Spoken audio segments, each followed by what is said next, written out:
сүйгендісім сүйгеніп өте шықса тартып жатқан қазандай қайдай. Мынау біздің местный музар. Хоп! Браво! Браво!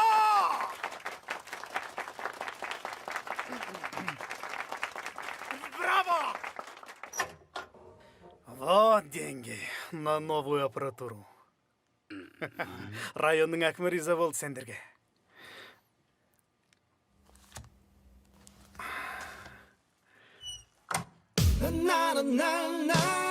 Однажды мы с коллегами поехали в город, чтобы купить музыкальную аппаратуру для Дома культуры первого отделения 17-го сельского округа под названием Жангылды.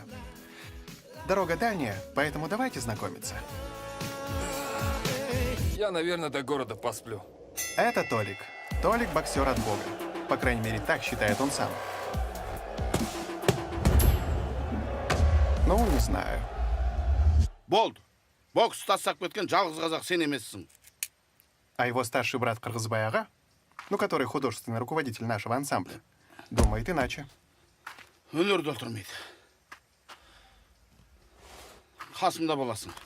Поэтому Толик дамбрист. А это я, Абзал. Раньше я жил в городе Санкт-Петербург. Но однажды нам из аула позвонил дедушка. Да-да. Балам, әңгіме қысқа. И мы переехали в Жангылды. Эй, Уралман, келсейші ойнайық. В ауле все называют меня Уралманом. Но я Уралман необычный. Я, так сказать, вечно музицирующий Уралман из Питера. Абдик, давай нашу споем. Давай. Мне не забыть тебя, Жангылда, никогда. Абзал, Ау. я хотел кое-что спросить. Да, говорите, Ага. Говорите болғанда, ағаңа лекарство керек болып жүр. Вы заболели?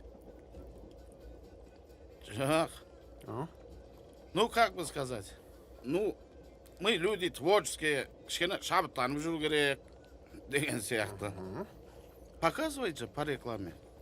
Как выпил, помолодел. Ай, Ага. Вы что, стесняетесь? Короче, заходите в любую аптеку и говорите, мне нужна Виагра. Виагра болғанда оның бір секреті бар шығар. Нету там никаких секретов. На витринах полным-полно. Сразу увидите. А этот аппаратура как же называется? Динакорд. А, Динакорд. Динакорд. Динакорд. Виагра. Виагра. Виагра. А может быть, все-таки Ямаха? Понимаешь, Ямаха тойда уже не качает. Динакорд нужен. Сказали же. Ну тогда приходите завтра, у нас как раз будет новое поступление. Завтра, да, значит? Да, завтра. Кетті онда. Толик, пойдем. Всего доброго, до свидания. До свидания. До завтра. Я ана жерде фан отыр 10 миллион тұрады екен, прикинь. Қыз жібекпен баяндай. Ей, дүние-ай.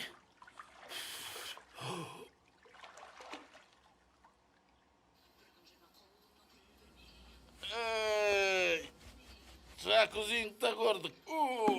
С легким паром, Ага. Рахмет.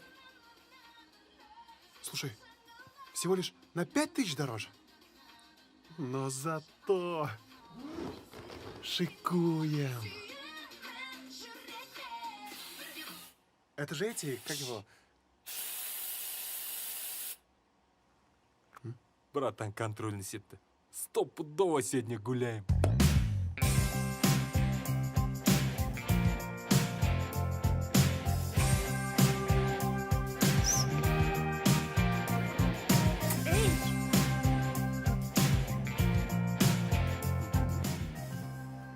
Наған не бол? Тағы лағып кетіп жүрмесін. Понял?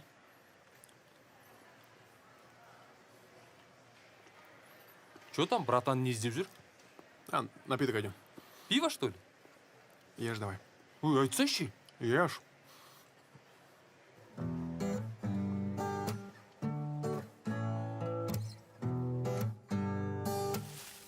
Сау болыңыз. Приходите еще. Здрасте. Сауле, обслужи, пожалуйста. сәлеметсіз бе? Мына жігіт қайда кетті? Қайта беріңіз. Иә. Қаз. Қандай дәрі керек сізге? Ау. Қай жеріңіз мазалап жүр?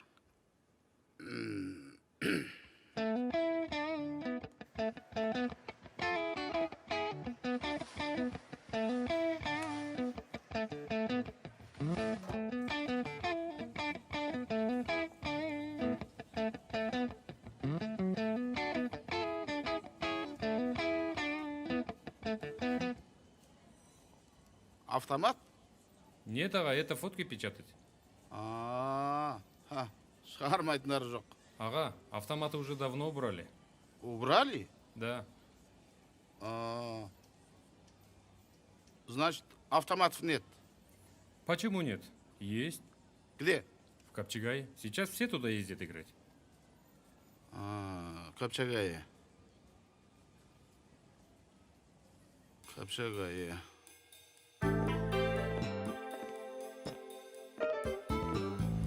Кстати, чуть не забыл. Наш Красбай-ага имеет одно маленькое, но существенное «но». Он чрезвычайно азартен. Или, ага, давайте сделаем так. Я бросаю монету, и пусть случай решит. Ой, сен де қоймайды екенсің. Жарайды, ал, орел. Решка. Ну, ага, проиграли же. Давайте қайтар енді. Ой, күңкілдемей қойшы енді. Өмірімізде енді монета шешпейтін шығар. Просто, ага, нужно играть честно. Чуть-чуть поиграем, қайтамыз.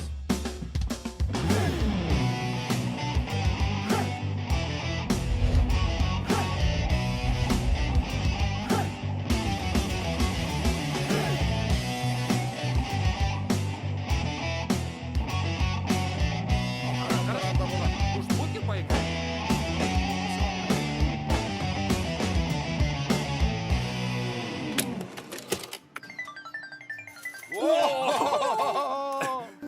Ага, давай я. У меня ж по-любому реакция лучше. Левая, правая? Ну, поймай давай.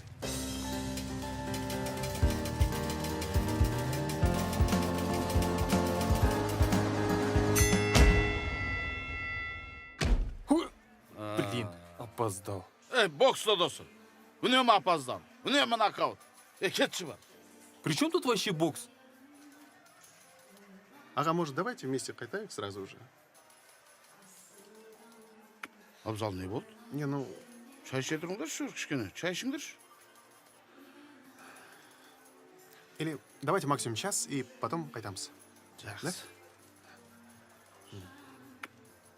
Чё, Агашка, походу мазь поперла, да?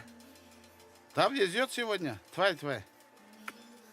Ну раз мазь поперла, надо капусту рубить, не считаете? В смысле? Вам туда надо?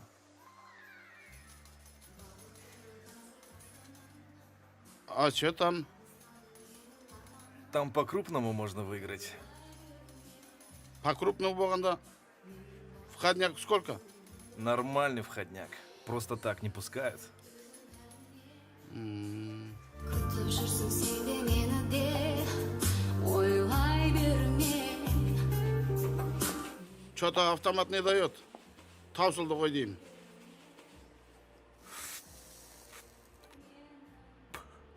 Қане, сигаретің бар ма? Да, братан, кури.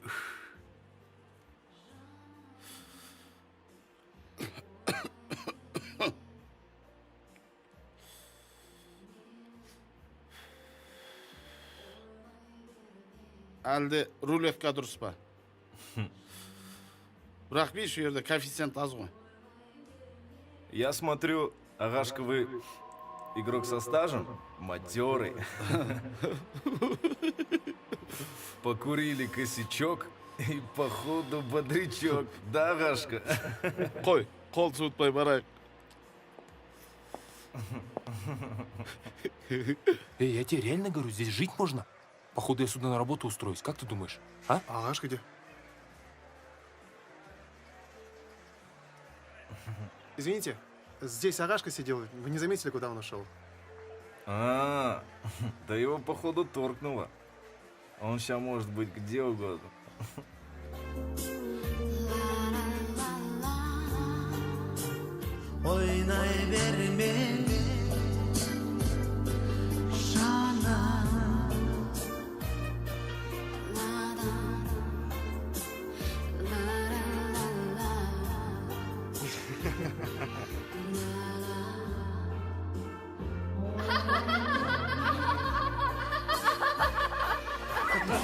Кекенай, күнім, кекенай, өзі сұлу өзі.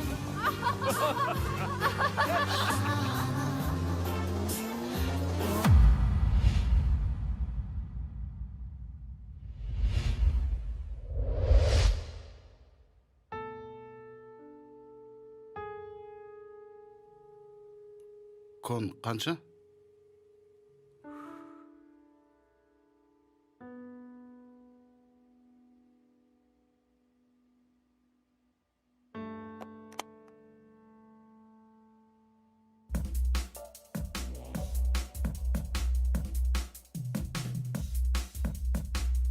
Дальше 5. Ага, может, поедем? Не болды аңдып? Ойнап отырмыз ғой.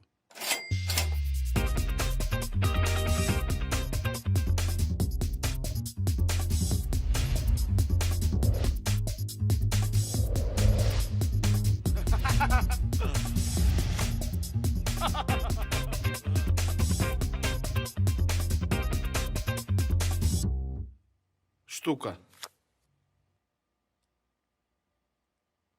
Заровнял.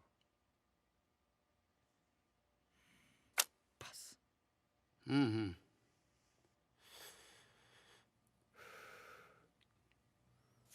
Валет, дама, король, ВДК. Блин, забирай. Ах,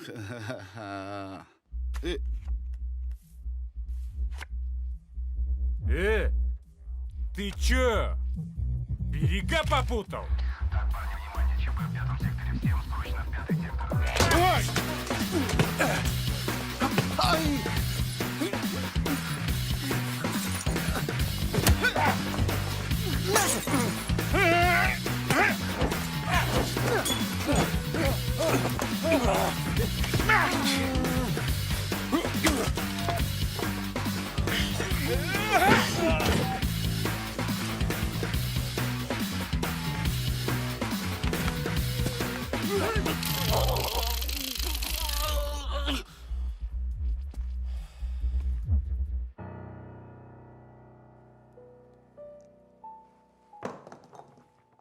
Вы осквернили не только заведение, вы оскорбили очень серьезных людей. А такие дела просто так с рук не сходят.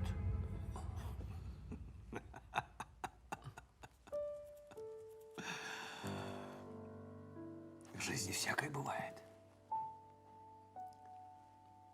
Особенно, если угодишь не в те жернила. Даже говорят, когда уходишь на тот свет,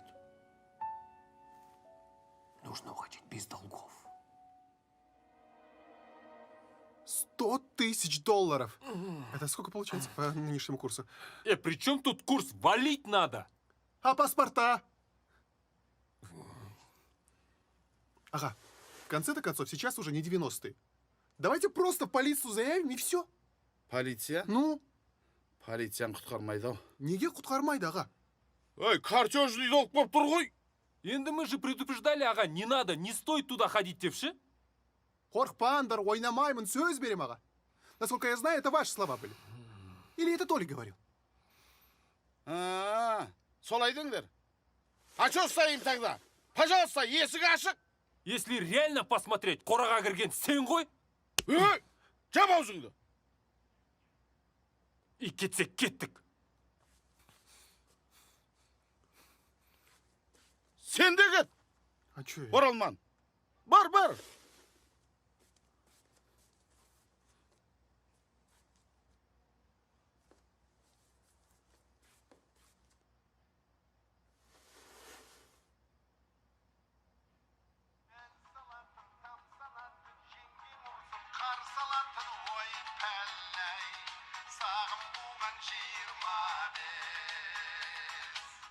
Алло, Алло, Кыргызбай, иә. қалайсыңдар? Жақсымыз. Балалар қалай? Олар ұйықтап жатыр. Әкім қайным аппаратты сұрап жатыр. Енді әкім сұрап жатса, бір жаққа көшіп кетпейтін шығармыз. Толик, ты на Агашку сильно не обижайся. Мы же тоже... Да нормально все.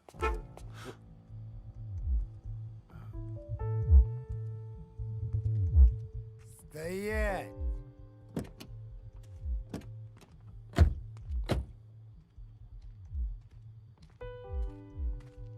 Ну чё, далеко собрались? Мы в магазин.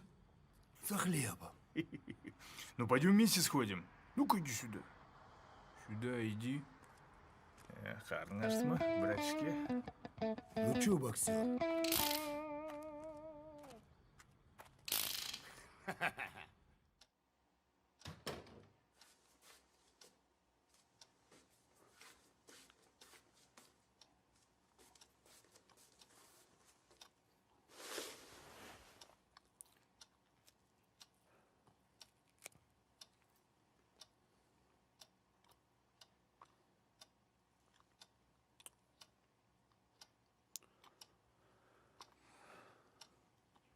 Я знал. Я знал, что вы не бросите меня. Там, ага.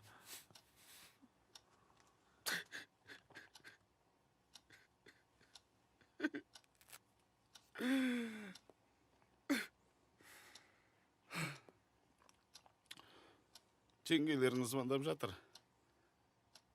Әкім аппаратура алды ма деп сұрап жатыр дейді.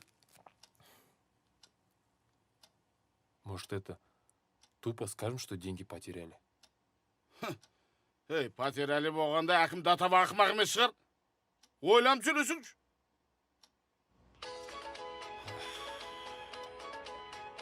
Ну, надо как-то выживать. Такси недорого, девчонки, такси. Могу подвезти. Такси по городу Такси? недорого, такси.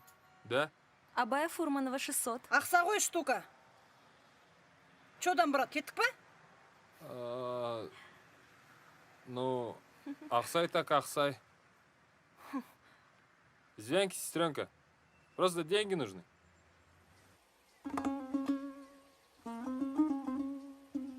Қабәкеңмін.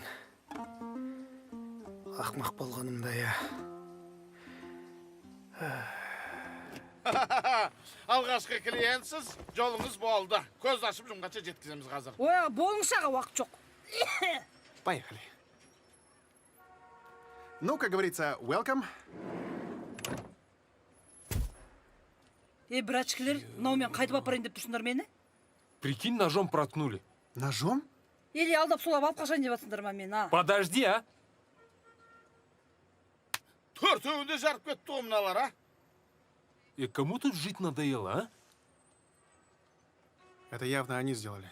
Ща я им устрою. Терпелый! Толик, Вы чё, Толик. офигели? Ты это нам, братишка? Кому еще? Конечно вам! Толик, Да успокойся. все вы таксисты, чмошники! Чё сказал? Капец, они дружные! Сенің де көрсеткен қорлығың қалмады. Әліңгеме сен ең бар төбелесі, ба? Сен үшін жарты қалан жүгіріп шықтық. Жо, ага, четвертё болса, я бы их по-любому вырубил бы. А так против толпы не попрешь же? Күшің тасып бара жатса, неге бокста көрсетпедің сен, а? Қашан болса құлап жатасың? Қашан болса құлап жатасың? Өз аяғыңа тұрған кезің болды ма? Ну вот мы тормозы, а. Кім? Я имею в виду, Толик, вот мы тормозы. Да сам ты тормоз. Я хотел сказать, как я сразу не догадался? В общем, ага, Толик, я знаю, где мы можем заработать деньги.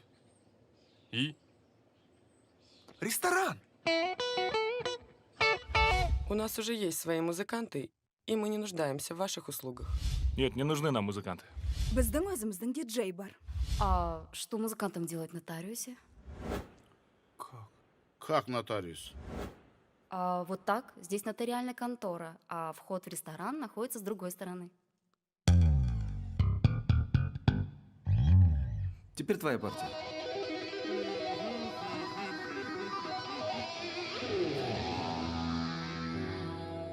Сейчас, пацаны, поем все вместе. Ребят, чего вы хотели? Жаңа не? Нотариус қайда деді? Давай, со второй цифрой поехали.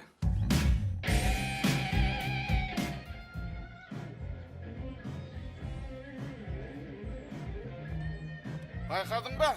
Жігіттерің ойнап-ақ қояды екен, а? Аналарың кәдімгідей өртеп тұр ғой. Ну а что вы думали? У них профессиональные палки. У одного Фендер, у другого Ибанес. Ибанес, кетейік. Аға, может, үйге қайтамыз, қарным ашып кетті. Ерлан көкейіпті айтам да. Жатпай ма үйінде топтаныш. Әлі ресторан жағалап жүр. Ой, сізде қызықсыз аға. Қазір ақша кімге керек емес? Отырмыз ғой, 2 дөнерді 3 адамға бөліп. Сен білгішсінбей отыршы. Біліп тұрсаң ақша таудың жолын айтпадың ба? Саған қарағанда мына Оралман жақсы. Бірдеңелерді айтып жүреді. Может, мне хватит уже Уралманом называть, а?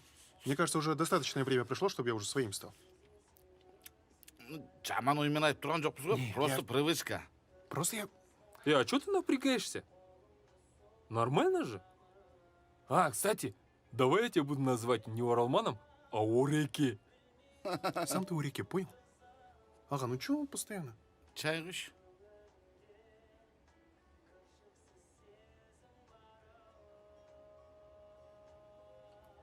Ребят!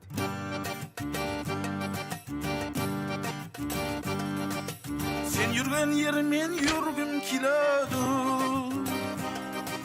Sen görgen düştü görgüm kiladu. Sen suygen andı aşığım benim. Özün ben birliği salgım kiladu. Hop! Hop! Ne aptallık bu ya? Gidin buradan. Defolun. Ahmet Bey, geçirin. Lüstra kılsa paçineyim. No problem. Ahmet Bey, bizim repertuarda asarlar Uzbekski, Tatarski, Kırgızski, Turetski, underplay.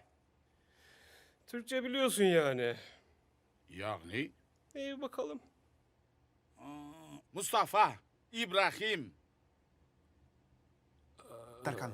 Tarkan, Şehrizat, Ali Rzabi, Polat Alimdar, Savaş, Sultan Süleyman, Hürrem, всех поем. Мы же профессиональные музыканты. Bravo, bravo. Çok profesyonelsiniz ya kardeşim. Bu aktörlerle şarkıcıları karıştırdın döktün be. Hiç olmadı bu. Актеры же тоже поют там. Gidin. Ahmet Bey, зря вы так. Мы же дипломные музыканты. Например, ben Алтынбек Қоразбаевтың любимый ученики. Oo. Altınbek Korazbayev. Çok değerli bir insandır yahu. Adın neydi senin ya? Benim Kırgızbay. Kırgızbay. Keşke konuşmana önce bundan başlasaydın ya. Tamam. Tamam.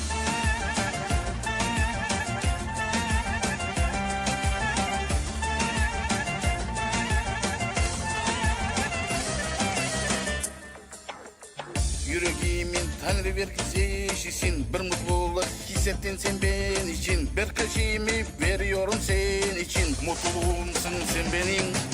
Gel gel gel sevdiğime inan. Gel gel gel aşkım bana inan. Dağ dağ dağ dağ rüzgarı olsam sen benim.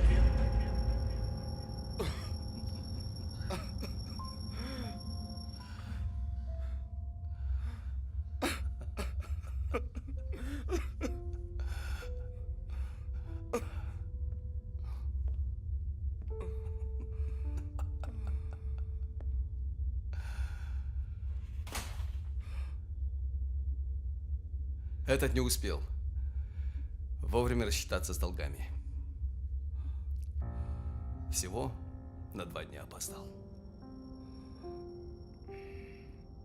А это кто у нас был? Ах, да. Вспомнил. Катала был тот еще. Талантливейшим был человеком. У него были самые ловкие руки. во всей Средней Азии.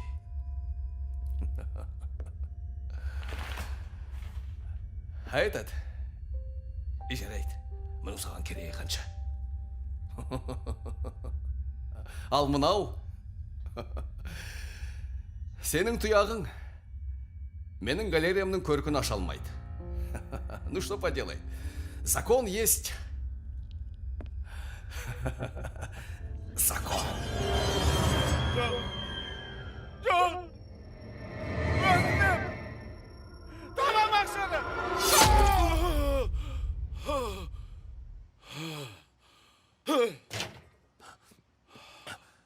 Ага, все нормально? Бәрі дұрыс па?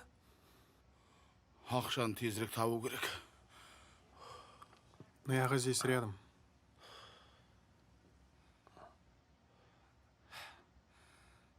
Ұйықтағанда нәскеңді шешіп жатсаңшы. Сасисың ғой.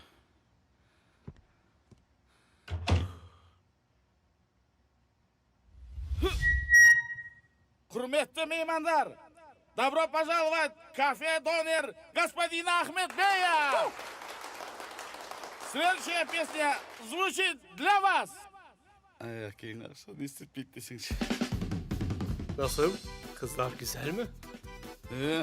Kızlar güzel ha. Bakıyorum da sende bir problem var gibi. Gözlerin gülmüyor ya. Ne oldu sana? Есть чуть-чуть. Убойное лекарство. Потом у Кыргызбая глаза будет гореть.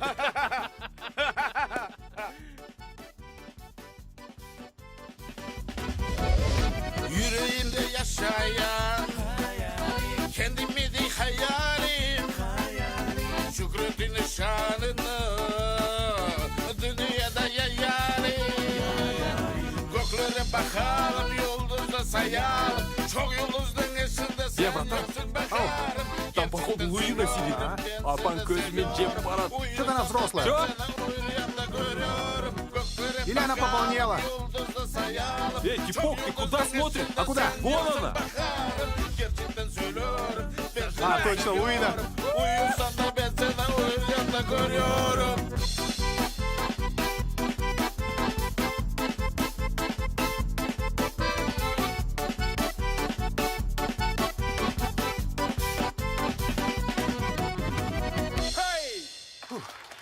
Браво! Браво, жігіттєр! Да, представьте себе, именно так она и сказала. Когда мы уже потеряли всякую надежду, госпожа Фортуна все-таки явилась нам в гламурном образе Луины. Ребят, какие же вы молодцы! Вы просто супер! Ay rahmet. Спасибо. Слышать комплименты из уст такой знаменитости для нас большая честь. Да ладно вам, это вы настоящие таланты. Вы, кстати, вживую пели, да? Сестренка бізге строго живяқо, өзің сияқты. Молодцы. Короче, ребят, былай ғой, у меня к вам конкретное предложение. И сразу хочу предупредить, что по поводу денег вы можете вообще не переживать. Мгм. Ne istiyor gerek? Короче, моя подруга близкая выходит замуж. Ну и какое замужество, сами понимаете, без... В общем, эта мадемуазель предложила нам выступить за серьезный гонорар. Разумеется, мы согласились. Договорились? Да! Вот и отлично.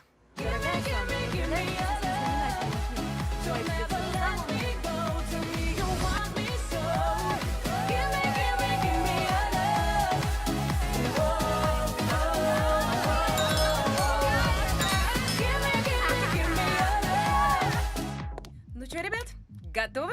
Да какой базар, сестренка? Ой ана Мұқасан, Мұзарттар кімдер келмеді ғой әлі? Ой, Алар, потом, ага, это же девишник. Одевайте костюмы, только не эти. Кстати, сегодня вечер у нас костюмированный, тематический. Вы будете сегодня в костюмах мексиканских мачо. Креативно. Так что давайте переодевайтесь, скоро ваш выход. М? Кстати, страховку не забудьте. М? Білмейтін нәрселер көбейіп жатыр ғой что-то. Ой, ага, не переживайте, все будет классно. Вас только чуть-чуть приподнимут на тросе. Ну, как этого, Кайрат Нуртаса, помните? Подождите, как на последнем концерте Хайрат Нуртаса я видел по телеку. Это круто было. Вот именно так и будет. Так что давайте, собирайтесь. Девочки, красавицы, сюрприз нашего вечера. Специально приглашенные гости. Трио Мачо!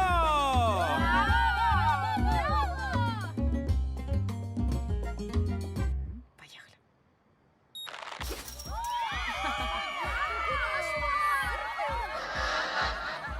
Какими же мы были наивными.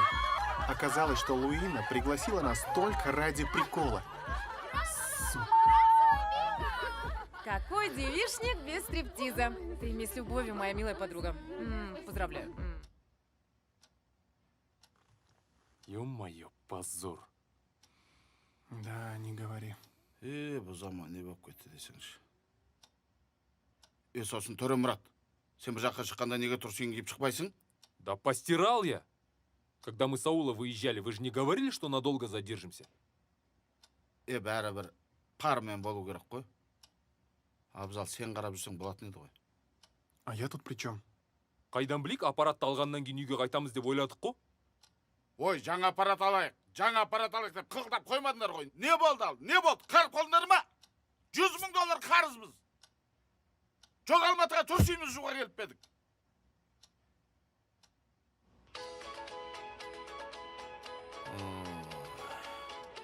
Енді жетпей тұрған сен ғана едің.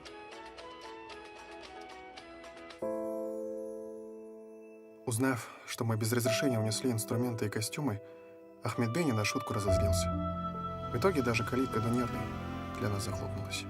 Впервые в жизни я увидел в глазах своего дяди глубокое отчаяние. И тогда осознал всю безысходность нашего положения. Амзик, что делать будем? Табыңдар, жер жұтып кетті ма, табыңдар, сізде! This endless night, feel out of place, feel out of time. I think I'll lose my mind. I think I'll lose my mind. Lonely star,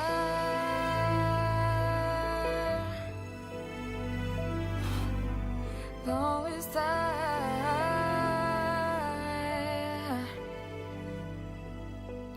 Only star,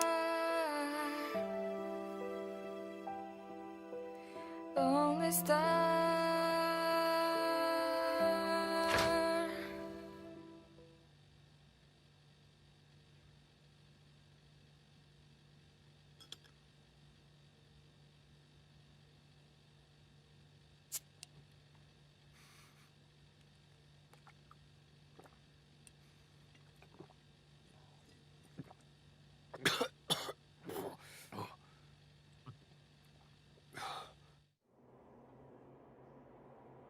Сынок, ну что ты опять загрустил?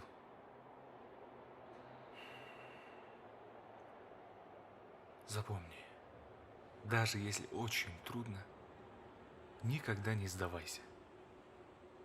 Всегда держи голову выше. Ты меня понял? Молодец. Лови удачу. Если вы талантливы и музыка ваша стихия, то именно здесь вы сможете осуществить свою мечту. Музыкальный конкурс «Лови удачу». Главный приз $100 000. Не упусти свой шанс. Звездами не рождаются, звездами просыпаются.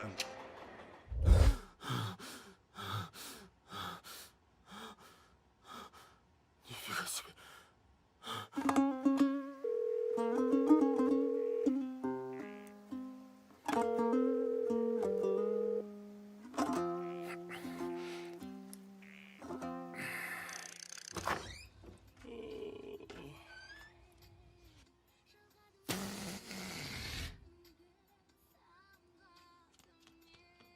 Happy birthday to you. Happy birthday to you. Happy birthday, Kırgızbaya.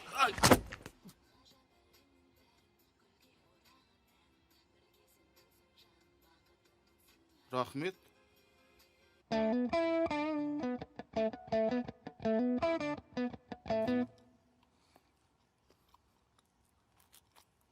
Аяғыңа не болған ең? Это я утром в магазин ходил. Чуть под машину не попал. Хорошо вовремя увернулся. Ана водила, ақша берем десем на тормоз алмай қойыпты. Сам ты тормоз. А что не так? Ага. Толик, у меня для вас такая новость. Не мынау? Лови удачу. Это реально наш шанс. Как же там было? Звездами не рождаются. Звездами просыпаются. У нас там что-нибудь еще осталось? Эй, не болды саған жауға шапқандай түнімен көзің қызарып? Жарты қазан жедің ғой. Толик, ты меня реально послушай, Толик. Ага, вчера в метро я увидел рекламный ролик. Это реально наш шанс. Если мы сделаем это, то мы практически можем все наши проблемы решить. Призовой фонд там, знаете сколько? Қалбаса бересеш. М? Қалбаса беріп жүрші деймін. Там призовой фонд 100 тысяч долларов. 100 тысяч долларов? Да. Ой, бұл не деген сұмдық ей? Қайда барсаң коррупция? Ага, я не хочу с вами ругаться, а просто говорю, что вы не проходите. Ой, қойшы айналайын, бәрі түсінікті болды. Ой, ага, тут по-любому все места куплены. Понятно, го? Короче, бізге нан жоқ десейші қарындас, е? Не, ну, раз приехали, давайте все у продюсера спросим. К продюсеру? А? Да она вам то же самое скажет. Чего непонятного-то? Ну вот пусть она тогда сама и скажет. Пойдем, пойдем. Эй, стоп, подождите!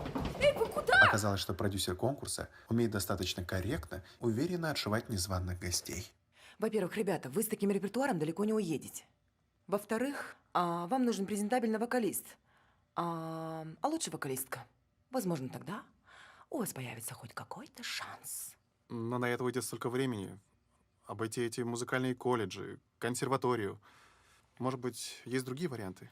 Ну а зачем же сразу консерватория? Прошвырнитесь по продюсерским центрам. Там сейчас свободных вокалисток пруд-пруди. Я, кстати, могу дать вам пару визиток.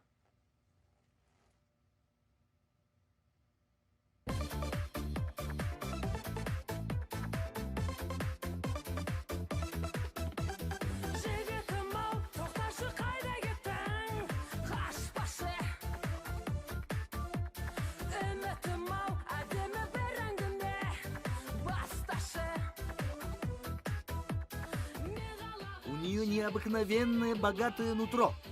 Она тонко чувствует драматургию песни. Еще бұл қыздың бір қасиеті бар. Она надежный друг. И еще физматты бітірген. Муа.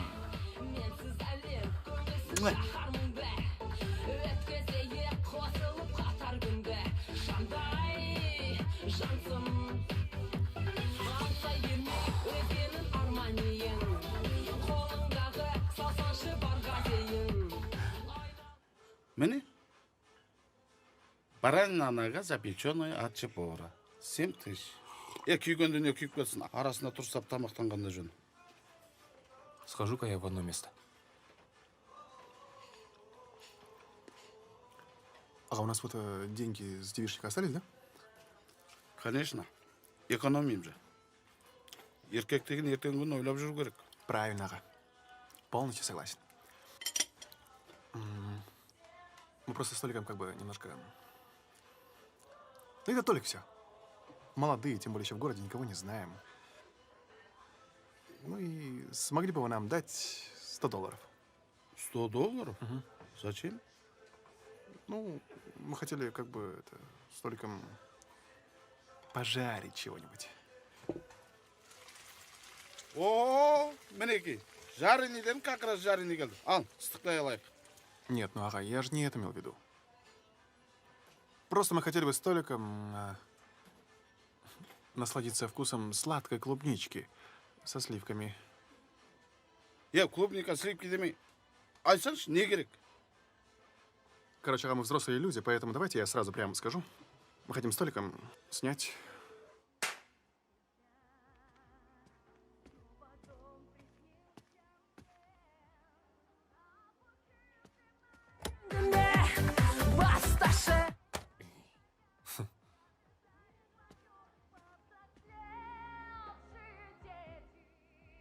Закрывает ноябрь книги жизни моей золотую главу. Дверь закрой. Наступает ноябрь в ожерелье ночей. Базара нет. Ну, интеллигентные же люди, ага. Можно же без этого рукоприкладства? Күңкілдеме. Одному лекарства нужны, другому девчонки нужны. Нашли во мне сексопатолога. Казан новый. Ага, Абзал, я девушку нашел.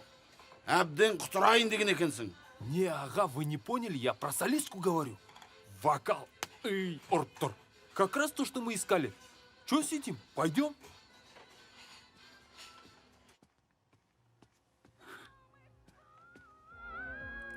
Да. Эй, ща. Эй, Я посмотрю. Ну, она вообще шикарная. Огонь. Отличный вариант. Подожди, ну так не пойдет. Нормально выглядишь? Так. Да давай уже быстрей. Подожди. Здравствуйте. Да заходи ты уже, что ты тормозишь? Салам, девчонки. Извините, пожалуйста. Мы просто... Здравствуйте. Ой, а вы откуда? И жүрген сол қыдырып. Да, судьба умеет устраивать неожиданные встречи. Кто бы мог подумать, что наши пути когда-нибудь вновь пересекутся.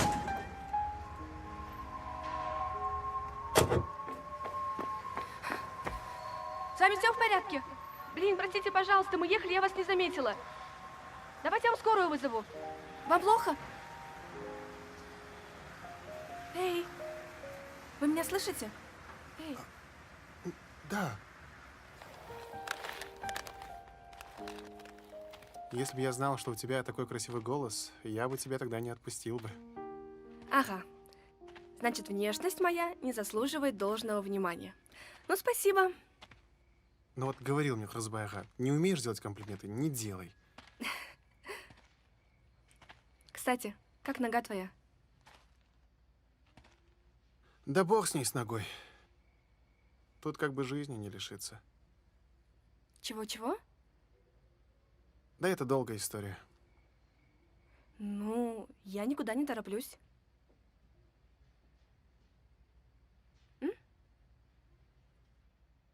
Нағашыларымыз ұлы жүзде.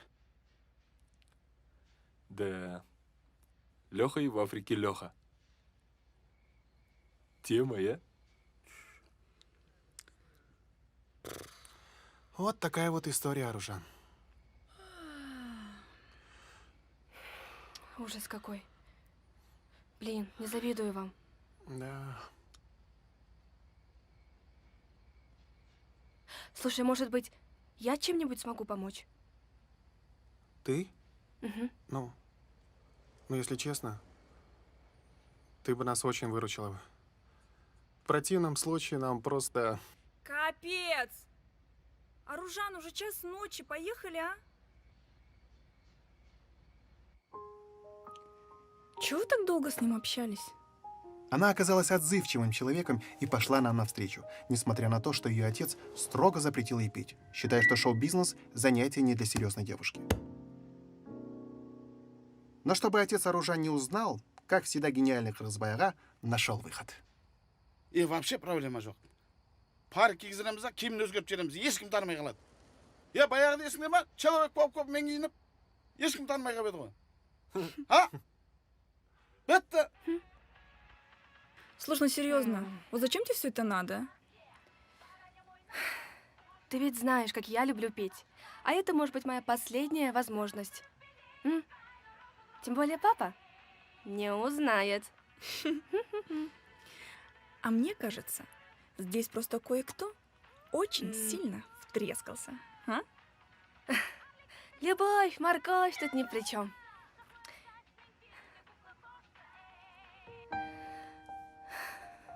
Как представлю себя на сцене. Ну, Жадусь. Ну, ты же знаешь, что я без тебя не справлюсь. Ну, пожалуйста. Ой, ну без жадыры уже никуда. Ладно, давай. Так, как насчет этого?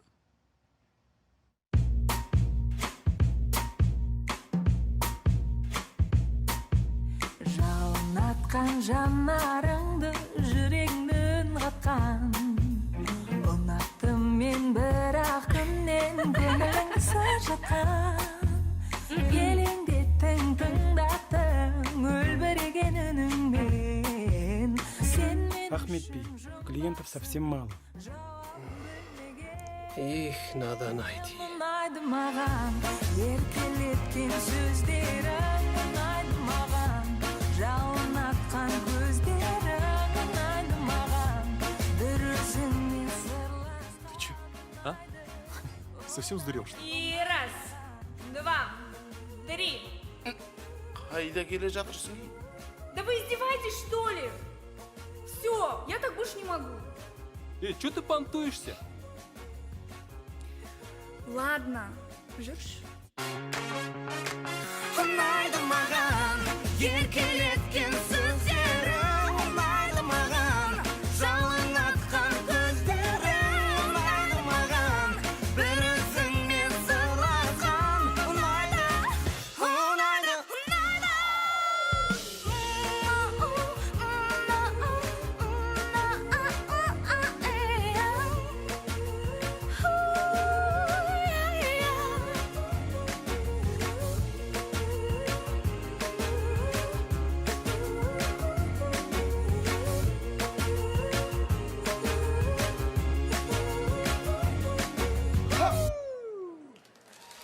Найда Маган, и мне нравится ваше выступление. Ну как, волнуетесь? Сердечки стучат? Правильно, нечего было подавать заявку. Шучу. Уважаемое жюри, а сейчас хотелось бы услышать оценки для группы «Джингл». 9. Так, 9. И 10 баллов! 28 баллов! Это ж надо! Неплохой результат для новичков. Как настроение? Ты видел? Мы это сделали. У меня прям руки дрожат. Не слышу вас! Аз бала емес я. Конкурс Берег только смешно. начинает набирать обороты. Все самое Не, по-любому всех порвем. впереди. И Джинглы! в этом сейчас убедитесь. Короче, не волнуемся, выходим и спокойненько ушатываем. Понятно? Все, девочки, Кеш, работаем. ой, то есть Лошен. Встречайте уже небезызвестный вам дуэт «Лошен».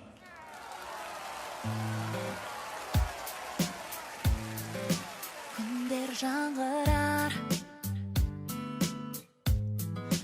күнәсіз біреу қамығар.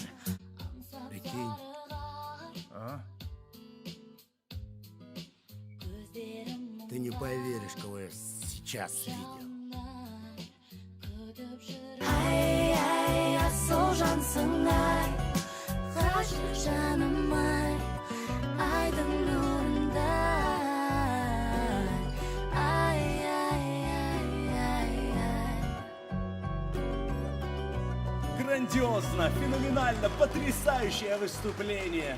Медео Арынбаев, 10. Несравненная Толкын Забирова. Что же покажет она? 10! Любимец девчонок Айкон Төлепберген. Замешкался Айкон. И, конечно же, 10. Девчонки, вы молодцы!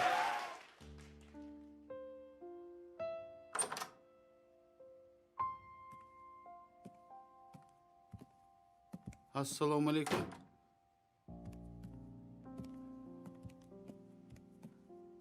О, суши.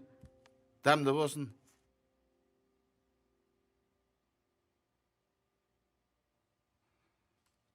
Шақыртқан екенсіз. Деньги принес? Деньги будет скоро. Соған кішкене отсрочка берсеңіз. Свободен.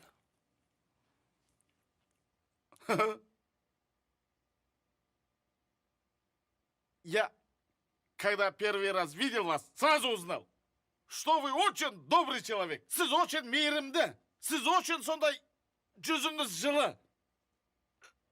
Рахмет, көке. Жақсыларыңызды ұмытпаймыз. Сонда біз сәпсім свободнымыз ғой, а? Иди, говорю, деньги искать.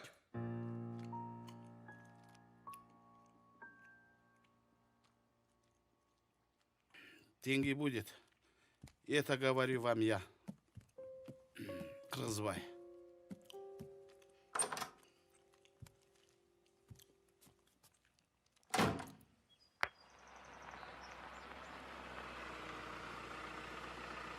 Жарқынай! Ау, Жарқынай! Күйеуіңнен хабар бар ма? Әкең келді ме?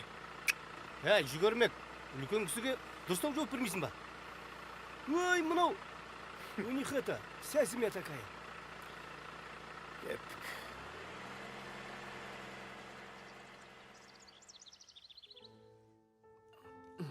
Ай, Төремұрат.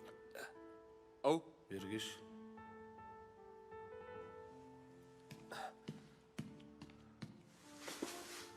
Не болды, аға?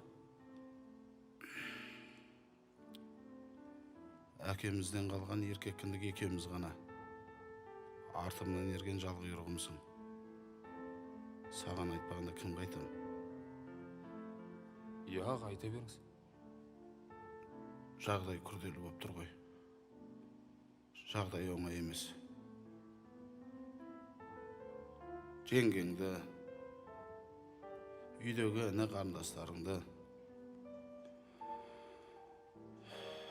өзіңе аманат етем.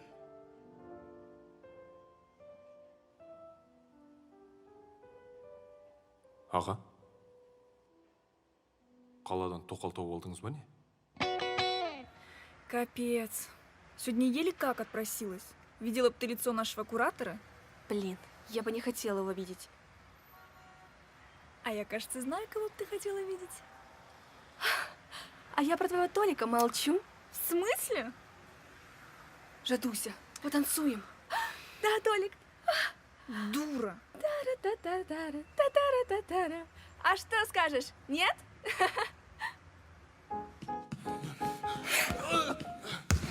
Ой, аға, я же не знал.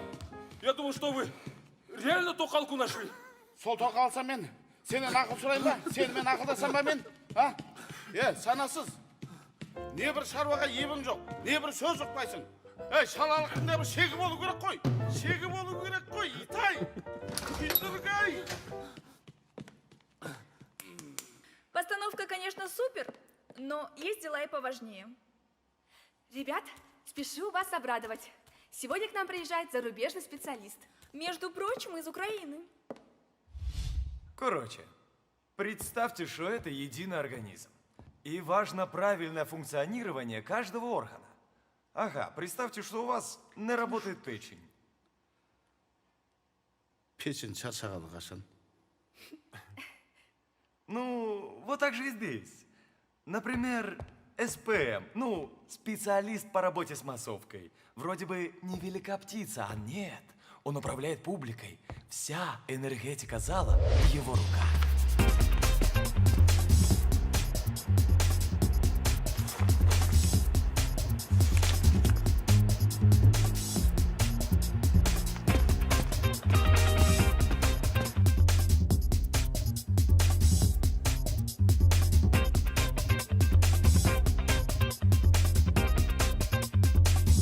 Никогда бы не догадалась. А следующее звено – осветители. Они просто физически не могут художественно специфично освещать каждую композицию.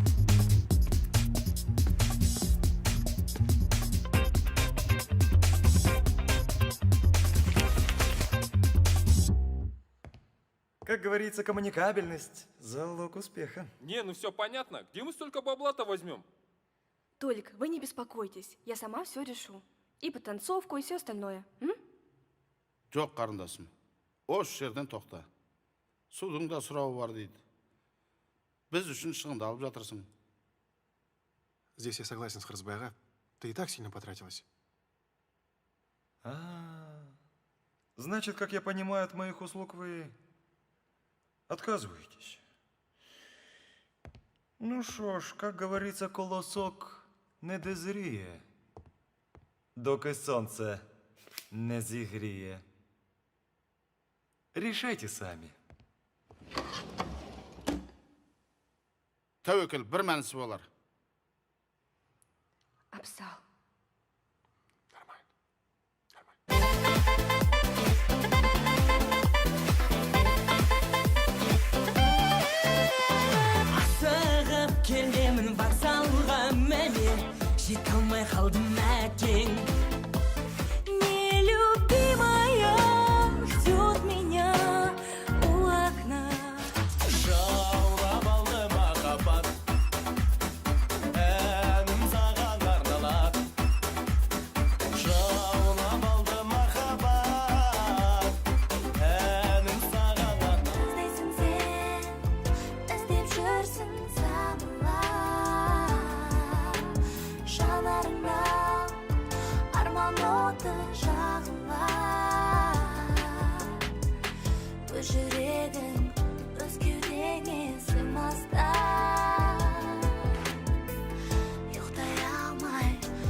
Поздравляю.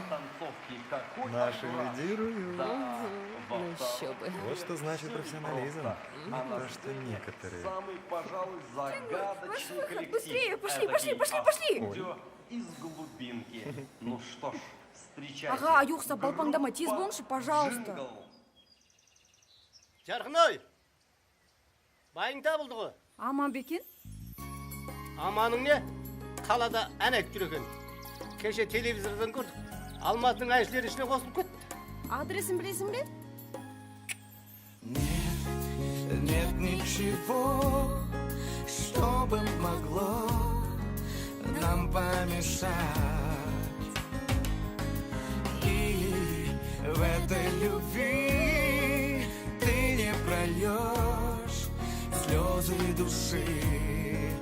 Никому я не отдам эти глаза. Ни за что я не предам эти слова. Ятко, да? Ага. Это... Өтпей қалдық қой деме, ана подтанцовканы ала салу керек еді. Джингл, harikasın. Süper.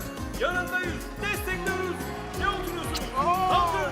Джингл. Оказывается, что Ахмед Бей, увидев нас по телеку, привел весь свой коллектив. Походу, конкурс в Тюрквижн превращается. Конечно, у него были и свои интересы, но все же это была реальная поддержка. Слушай, что это? Та я сам у шоці, цього у хлопців не було. Та дівка воду каламутить. Курва. Итак, у нас определились финалисты конкурса Лашин и Джингл. В Жингелдах мы больше любим на природу так выезжать, посидеть скромненько. Да не оправдывайся ты. Мне все нравится. Тут так красиво. Да, здесь красиво. Ты сам все это придумал? Ну как сам? Допустим, оформление Толика. А место Харазбай ага предложил. Но идея ведь твоя. Фильмы смотришь разные, книжки читаешь. Идея моя, да.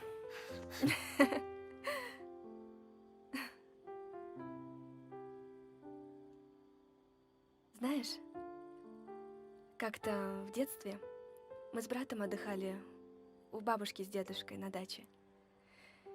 И слушали радио. И тут сообщают, что этой ночью будет звездопад. И мы с братом тайком от всех забрались на крышу дома и начали смотреть на звездное небо. Но оно было настолько огромным, что никто из нас даже не успевал увидеть падающую звезду. Ну да. И тут мы решили, что делим небо на две части. За правой частью наблюдает мой брат, а за левой я. Как только кто-то из нас видит падающую звезду, тут же вскрикивает «Загадывай желание!» И как? Твое желание сбылось? Почти. А у меня шнур не подключен, прикинь. Так, чем порадуете, госпожа продюсер? Продюсер. Да кругом бычт, короче. Не поняла. Я всех композиторов объехала. Ну, Никто не соглашается. Такое ощущение, что все сговорились.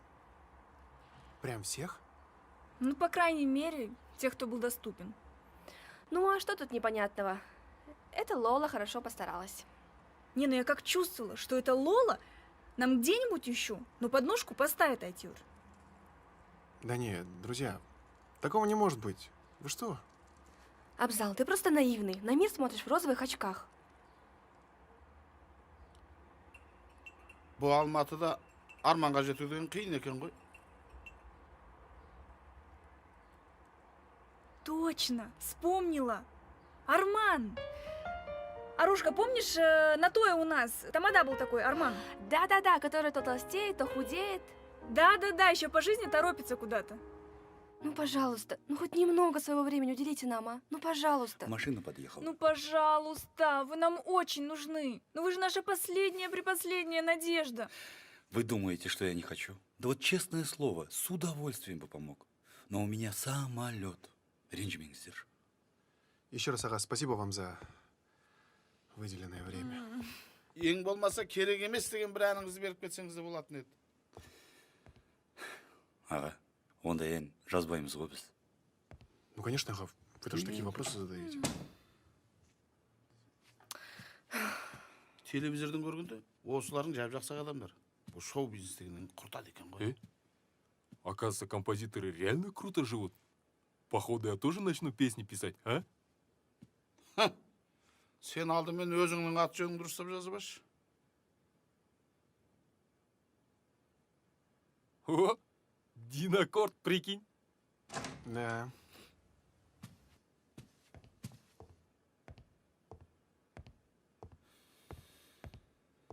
Ребята, я, конечно, дико извиняюсь, что прерываю ваш разговор, но мне нужно кабинет закрывать. А останавливать кетіп бара жатырмын. Да, ага, мы уже как раз выходили. Извините, пожалуйста. Стульчик подвину.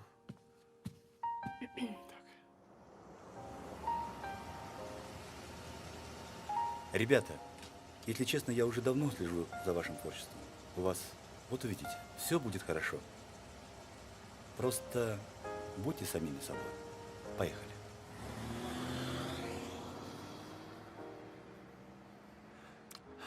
Ну и на этом спасибо. Да? Так, короче, ребят, а что с песней-то делать будем, а? Алыстан арбалағанша, жақыннан дорбала деген бар.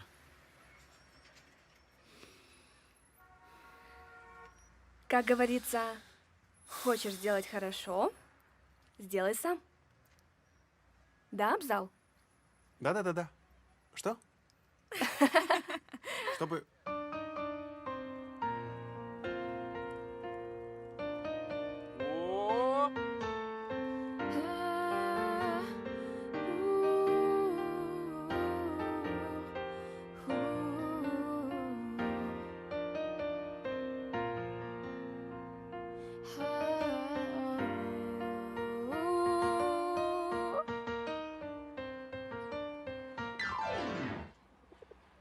Это явно Стинг-то. Эй, жап-жақсы суып келе жатқан әнді неге аяғына жеткізбейсің? Да потому что, ага, это плагиат. У тебя все плагиат. То это узбекский, то это кыргызский. Ай, Стингке барып деген ән дауламайтын шығар. Кім не айтпай жатыр? Да что вы... Біз де айтайық. Ай, қарасаңдаршы айналаға. Кім не ұрламай жатыр, а? На то пошло. Мына өмірдің өзі плагиат. Это говорю я вам, Кыргызбай. Кыргызбай, ага, я просто сам не такой, понимаете? Ой, чей орал, я вам всем уже предупреждал и говорил, что я не композитор. Абзал, ты же написал джинглда? Сочини что-нибудь, что ты усложняешь? Толик, дорогой мой, если ты такой гений, давай возьми и сам напиши. Абзик, я сейчас тебе так напишу, мало не покажется, понял? Толик, куш. Абзал, Толик просто хочет сказать, что у тебя ведь в первый раз отлично получилось написать, а? Ну, давай во второй раз попробуешь. Я что-то вообще не могу понять. Вы что, думаете, что я себе цену набиваю? Никто так не думает. Ну, просто мы же видим, что ты сейчас немного в себе не уверен. Мы хотим помочь тебе, подбодрить, понимаешь? Ну, я в общем говорю. Так, слушай, Аружан, ты, конечно, нам очень сильно помогаешь, спасибо тебе за это. Но сейчас ты явно палку перегибаешь. Что это с ним? То розовые очки, то не уверен в себе. Аружан, я взрослый человек, и не надо меня учить. Почему ты кричишь на меня? Да потому что ты лезешь куда не надо.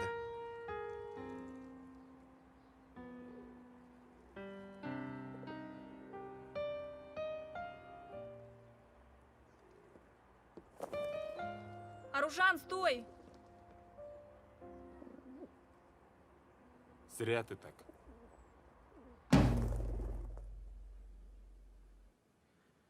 Говори, где они. Я не знаю. Как это не знаешь? Может, до Нервной? Она, бедная, из занятия отпрашивалась.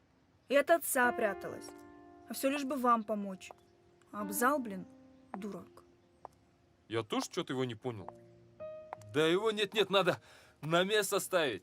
Ты давай своими этими боксерскими штучками не увлекайся. Опа! Кань, давай еще раз. Койше, иди лучше мороженого принеси нам. Негізі бар ғой, сен темағысың. Баршы енді. Да? Ты здесь подожди, а я сейчас. Че?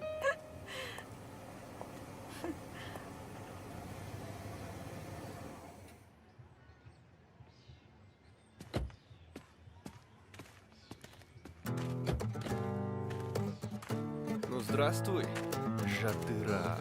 Талгат, ты что здесь делаешь? Да вот, одну офигевшую ищу.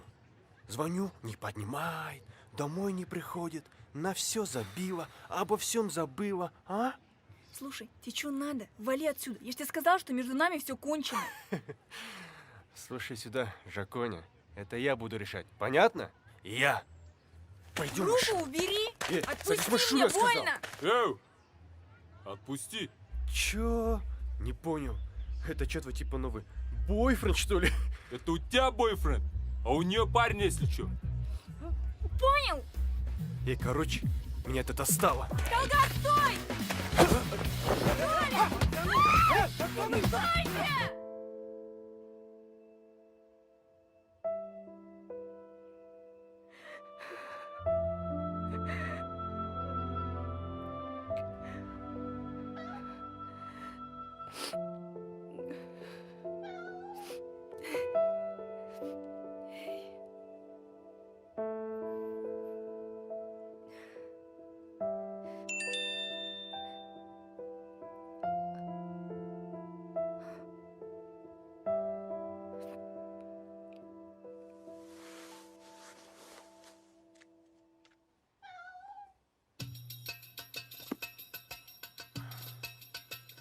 Короче, нам нужен Кыргызбай.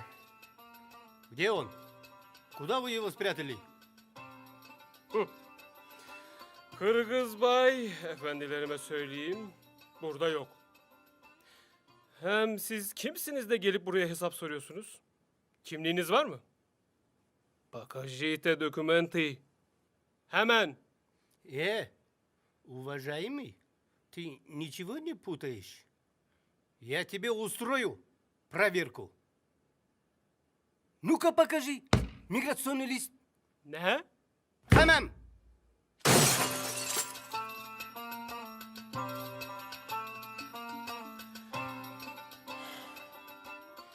Yo, bu polisten adama hayır gelmez ya. Vallahi de gelmez, billahi de gelmez ya. Что он говорит?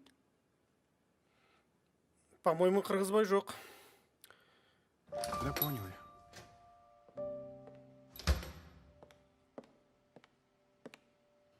Абзал, Кыргызбай аға, что делать? Что делать болғанда? Айтып ақ жатырмыз ғой. Да не об этом, Толика закрыли. Как закрыли? Кто? Чего? Ты нормально, скажи, что случилось? Да в полицию его забрали. Почему? Подрался он из-за меня. Ай, күйдіргай.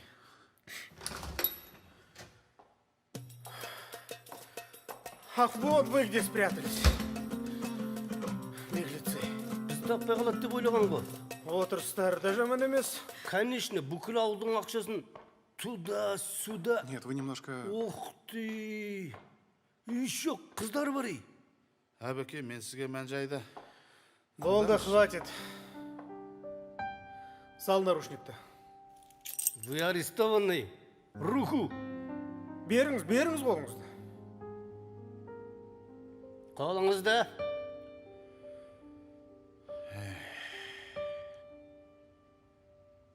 Қолыңызды ап қойын. Молодец, Кыргызбайға. Жарайсыздар. Молодцы, бүкіл ауыл боп финалға келейін деп жатыр. Финал қашан? Ай, сол финал болмайды ау. Поступило заявление от хозяйки кафе о нанесенном ущербе. Здесь указано, что всего сломано 1 стеклянная витрина, 2 стула, 4 чашки и 3 тарелки. Да, и самое главное, сломана челюсть и личная жизнь хозяйки кафе. При чем здесь личная жизнь? Завтра она должна была идти на свидание, а у нее челюсть сломана. Представляешь? Да это он не специально, наверное. Он просто боксер, знаете. Я оның қолы жылдам ғой. Ана елдің өзіне алсырақ тұрмады. Я. Короче, возбуждено уголовное дело по статье 257, часть 3 УК РК. Хулиганство. Наказывается лишением свободы сроком от 3 до 7 лет. От 3 ты? Что, 3 года за 3 тарелки? Если 4 тарелки, 4 года, что ли? Ой, ауылда біз тарелканы күніге келіп отырмыз ғой. Осы уақытқа дейін пожизненно кететін уақыт болыпты ғой. Она явно здесь. Из-за вашего конкурса она в последнее время вообще дома не появлялась. Вот отец ее и запер. А что у нее такой строгий отец? Да не то слово. Да, вот теперь мы конкретно попали. Да не ной ты. Сейчас что-нибудь придумаем. Так. Ну, через забор ты явно не перелезешь. Забор чуть ниже был бы, я бы... Охранника ты тем более не осилишь. Ты же не Толик. Нет, просто насилие здесь как-то неуместно, мне кажется. Придумала. Так. Ага. Она явно нам поможет.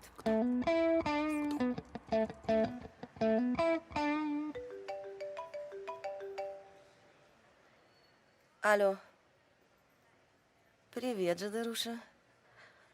Все, спасибо, все хорошо, Жанна. Как у вас дела? Как Арушка? Все в порядке. Если честно, не совсем. Тут такое стряслось.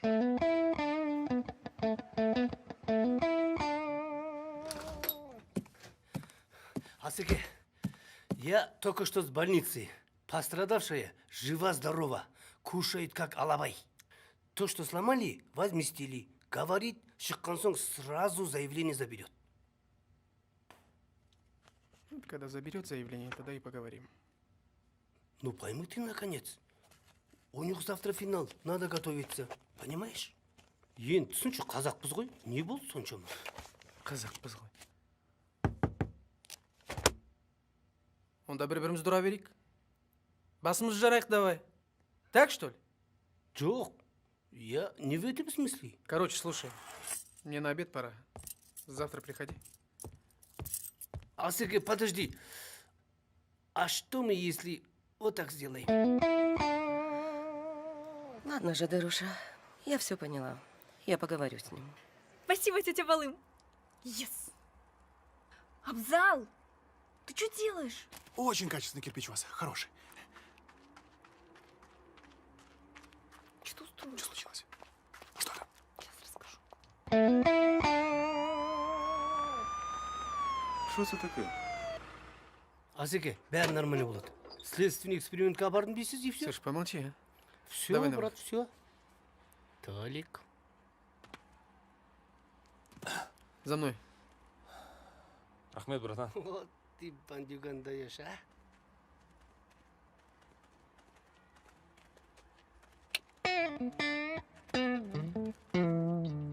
Вообще ничего не понимаю. Та я у вашій стороні взагалі нічого не розумію. Ой, кто бы говорил. Ну да.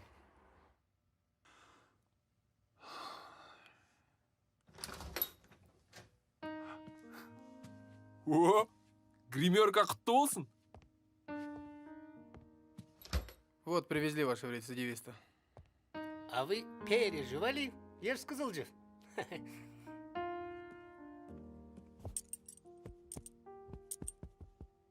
Ауырым. Азып кеткенсің бе?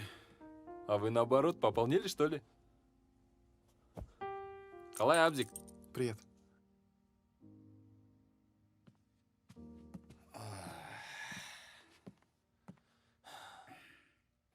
Қой, бауырлардың свиданкісіне не будем, да, наверное, мешать? Здесь буфет есть или нет? Чай попьем, а? Давай попробуем. Головой отвечаешь за него. Так точно. Пожалуйста. Қыздар қайда?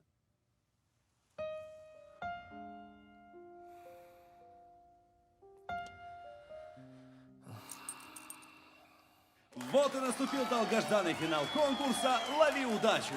Вся страна с нетерпением ждет развязки этой нереальной интриги. Мы работаем в прямом эфире, а как поживают болельщики в зале? Сонда сенің істеп жүргеніңе бір ай болды ма? Иә. Всем привет! О, ару жанымызға келді мінекей. Сәлеметсіз бе аға? Хоп! А вот и Толик. Это Радши, Толик. братан? А что происходит? Аруш, я тебе потом все объясню, хорошо? Так, ребята, давайте уже с песней определяться, а?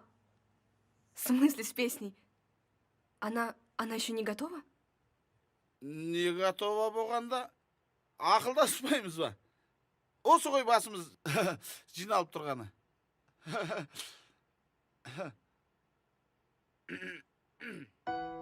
Итак, на сцене дуэт Лашен. Встречайте.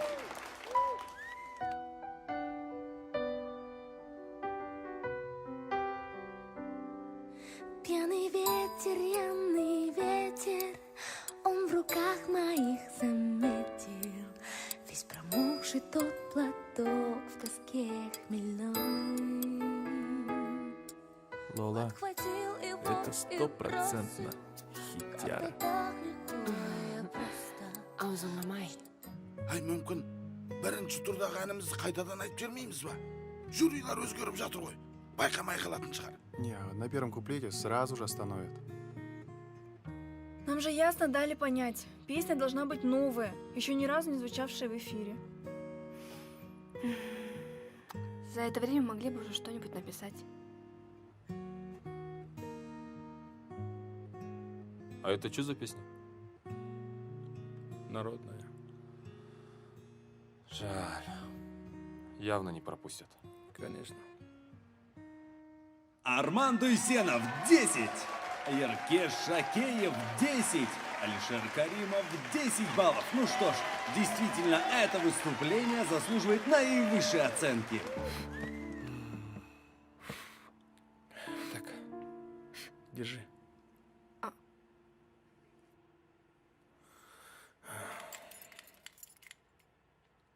Я за тебя головой отвечаю.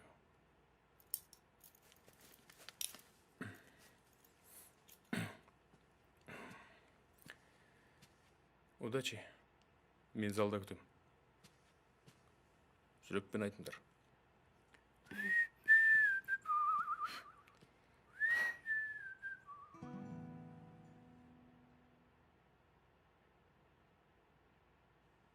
Кстати, а чё мы Жыңғылды не споем? Ага. Тем более все наизусть знают. Даже Жадра, блядь. Не, ну а чё? В эфире ее не было.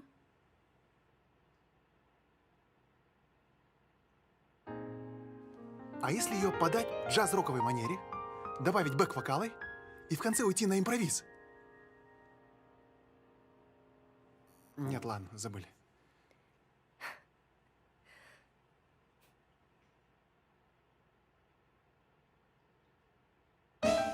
А почему бы не попробовать?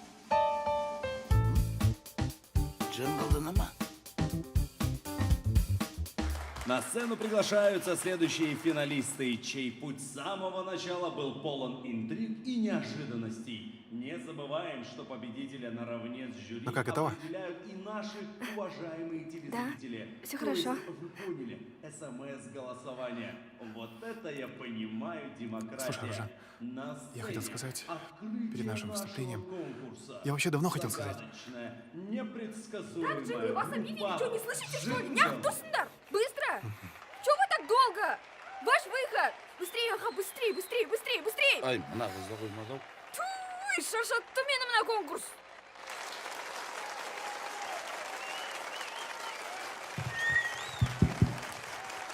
Ruhsat bolsa, Abzal bir iki ağız söz aytып жерсин. An bolat, dayın.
Şuldesem tanışık Nurundu tam sana Они у меня поют. Они у меня живут. Жетімін ауылым арналған Осынау ән саған Не смотри на меня так. Это не я.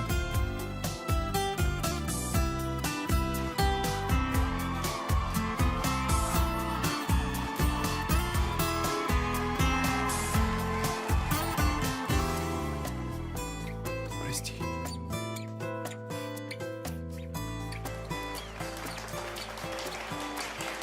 Было весьма убедительно.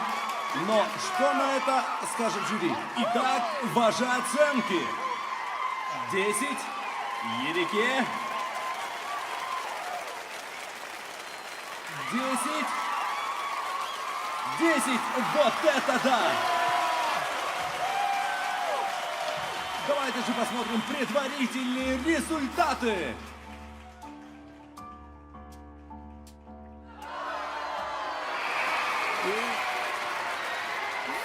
Ну что ж, картина достаточно красноречива. Я бы сказал больше, но нельзя. Блин, слушай, мне их так жалко, а.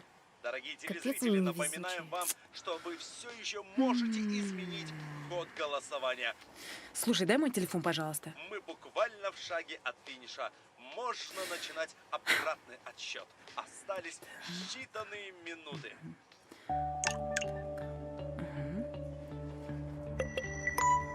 Репост так репост. И буквально через несколько секунд мы узнаем, кого же выбрала страна. И кто все-таки поймал удачу? Внимание на экран.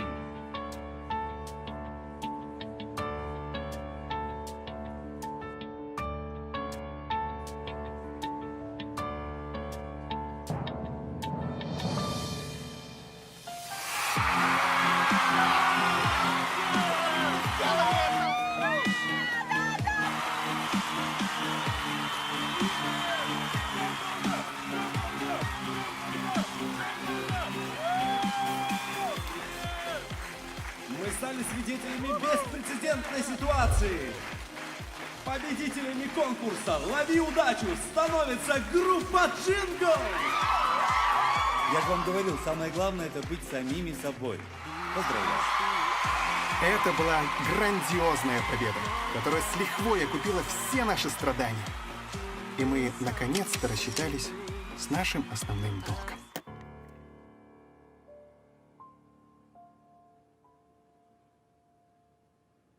Қырғызбай сказал, Қырғызбай сделал.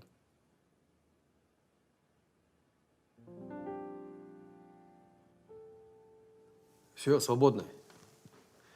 И это, казино, это не твое.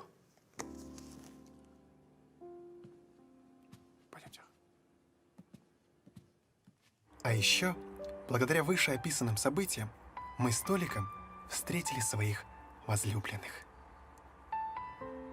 Туф, чё так долго, блин? Третий круг пошел.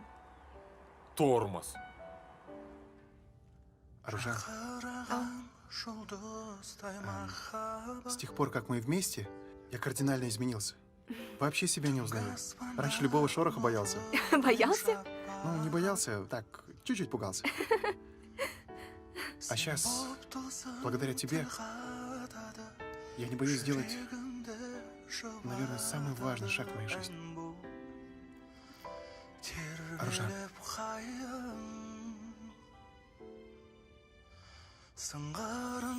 выходи за меня. Нет. Как нет? А чего я ожидал? Она, как настоящая казашка, просто не могла ответить иначе. Алдымен, ата-анамның рұқсатын алуым керек. А вот и наши гости.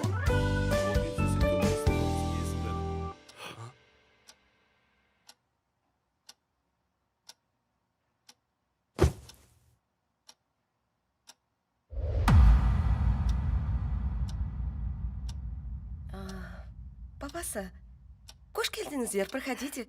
Папасы, көлеңде отырыңыз. Проходите. Я. Түрлі өтейік. Проходите, дорогие гости.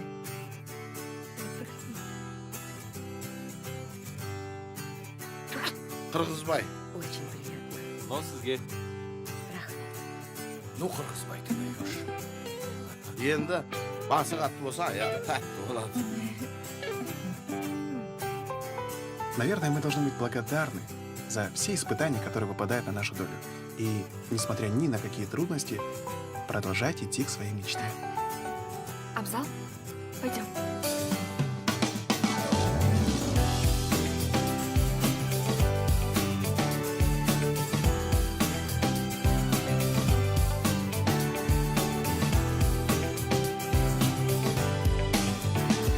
Деке?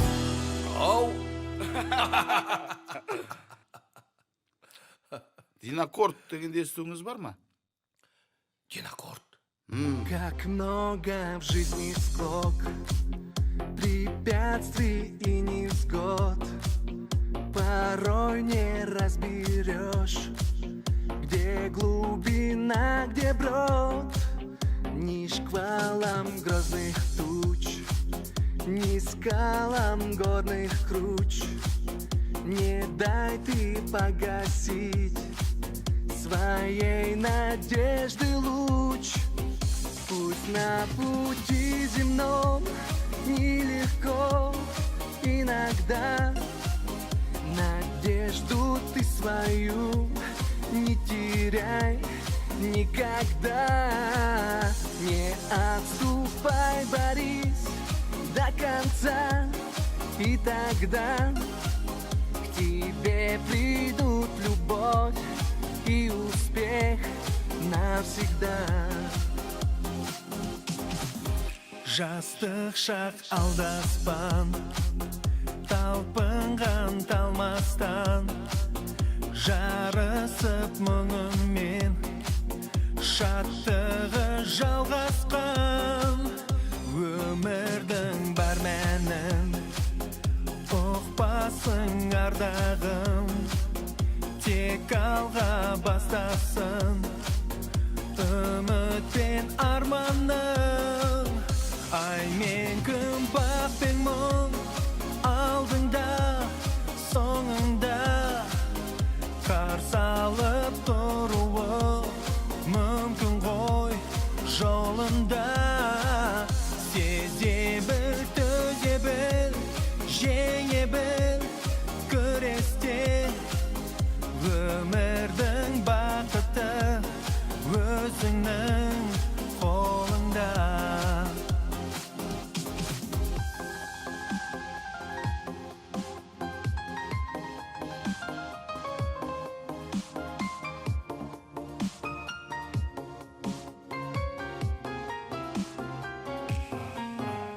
I close my eyes and see the time like a flashlight, always on my mind. And even if I try, I can't forget pain in my heart and I feel regret.